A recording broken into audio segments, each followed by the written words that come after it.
Hello everyone, कैसे हैं आप सब। आशा करते हो आप सब बहुत अच्छे होंगे और आशा की तैयारी बहुत अच्छे से चल रही होगी। तो आज के वीडियो में पढ़ने वाले हैं मधुआ कहानी, जिसके राइटर है जयशंकर प्रसाद। तो इस कहानी को आपको ये थोड़ा सा इमोशनल कहानी है और आपको इसको कहानी को समझना होगा अच्छे से। आप पहले कहानी को समझिए, सारांश समझिए, उसके बाद ये मैं जो बता रही हूँ ये आपके लिए बहुत बेनिफिशियल होगा। ये आपकी तरह से शॉर्ट नोट्स है, इसमें क्वेश्चन आंसर सब मिक्स है। इसको अगर आप पढ़ लेते हैं, 1 से 2 बार पढ़ लेते हैं, तो आपको फिर कुछ और पढ़ने की ज़रूरत नहीं पड़ेगी, ये मेरी गारंटी है। और आपका एग्ज़ाम में ये आप अच्छे से परफॉर्म कर सकिएगा, ये भी मेरी गारंटी है अगर आप अच्छे से पढ़ते हैं तो। लेकिन सबसे पहले आपको पढ़ना होगा, क्या पढ़ना होगा, आपको स्टोरी पढ़नी होगी या आपको समरी पढ़नी होगी। देन आपको ये शॉर्ट नोट्स आपको समझ में आएगी, ठीक है। तो ये मेरे एक आपके लिए क्राइटेरिया है, तो you have to fulfil this, ठीक है। तो चलिए स्टार्ट करते हैं। जयशंकर प्रसाद, इनका जन्म 1889 में काशी के प्रसिद्ध सुधनी साहू परिवार में हुआ। घर में हिंदी, उर्दू, संस्कृत और इंग्लिश की पढ़ाई, मतलब इन्होंने घर में ही अपनी पढ़ाई की, ठीक है। इतिहास से इनका विशेष लगाव रहा और ये जो मर गए ये 1937 में इनकी मृत्यु हो गई, ठीक है। इनकी मृत्यु कब हुई? 1937 में इनकी मृत्यु हो गई। अब आते हैं जयशंकर प्रसाद कि क्या क्या उन्होंने लिखा है।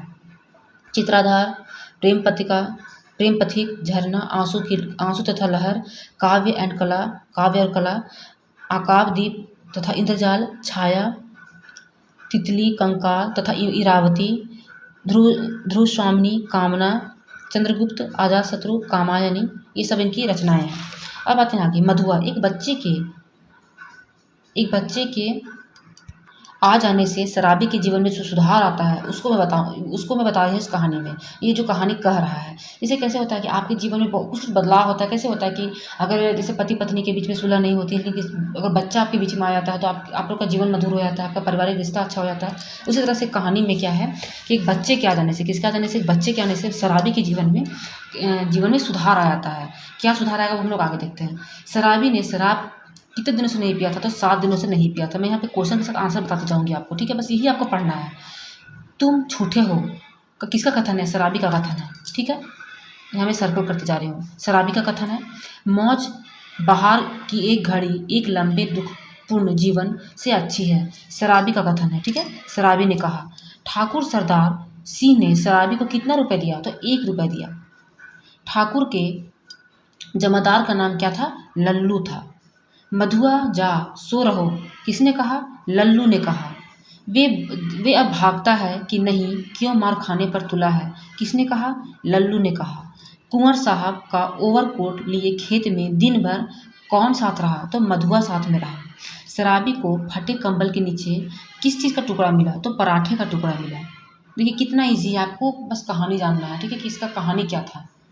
बस इसके बाद आपको कहानी पढ़ने का कोई ज़रूरत नहीं है, कोई क्वेश्चन आंसर, कोई ऑब्जेक्टिव पढ़ने का कोई ज़रूरत नहीं है।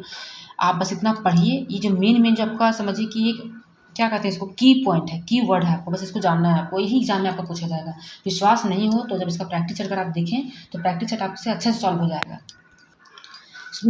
मुझे रोने से बड़ा बैर है, किसने कहा? शराबी ने कहा। शराबी ने मिठाई की दुकान में कितना रुपए का सामान लिया? तो 1 रुपये का सामान खरीदा। मधुआ शराबी के यहाँ क्या ओढ़ कर सोया था?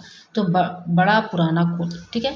इस छोटे से पाजी ने मेरा जीवन में कौन सा इंद्रजाल बिछाया? किसने कहा? शराबी ने कहा। मतलब इसका शराब भी छुड़वा देगा, देखते हैं। शराब गोमती नदी पर गया। शराबी गोमती नदी पर गया। किस नदी पे गया? तो गोमती नदी पे गया। राम जी शराबी का साथी था। कौन था? राम जी शराबी का साथी था। राम जी ने शराबी को सांड धरने की कल हटाने को कहा। किस चीज़ को हटाने कहा? सांड धरने की कल। राम जी 2 रुपये किराया देता था। कितना देता था? 2 रुपये किराया। बहुत दिनों बाद शराबी ने सांड धोया, ठीक है, बहुत दिनों बाद। मधुआ के माता पिता मर गए थे। शराब न पीने की कसम शराबी ने ली। सोचिए कितनी बड़ी बात है। शराबी ने क्या की? शराब न पीने की कसम ली, ना पीने की कसम ली। किसके कारण? बच्चे के कारण। चल आज से तुझे सांड देना सिखाऊंगा। किसने कहा? शराबी ने कहा। इरावती कृति का उपन्यास है।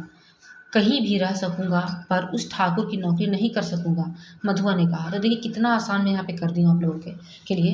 ना आपको ज़्यादा क्वेश्चन आंसर पढ़ना है, ना आपको ज़्यादा ऑब्जेक्टिव के पीछे भागना है। बस आपको अपना बेस क्लियर रखना है। मतलब बेस मतलब आपको कहानी जानना है, राइटर के बारे में थोड़ा सा जानना है। और राइटर के बारे में मैं बहुत शॉर्ट में बताई हूँ।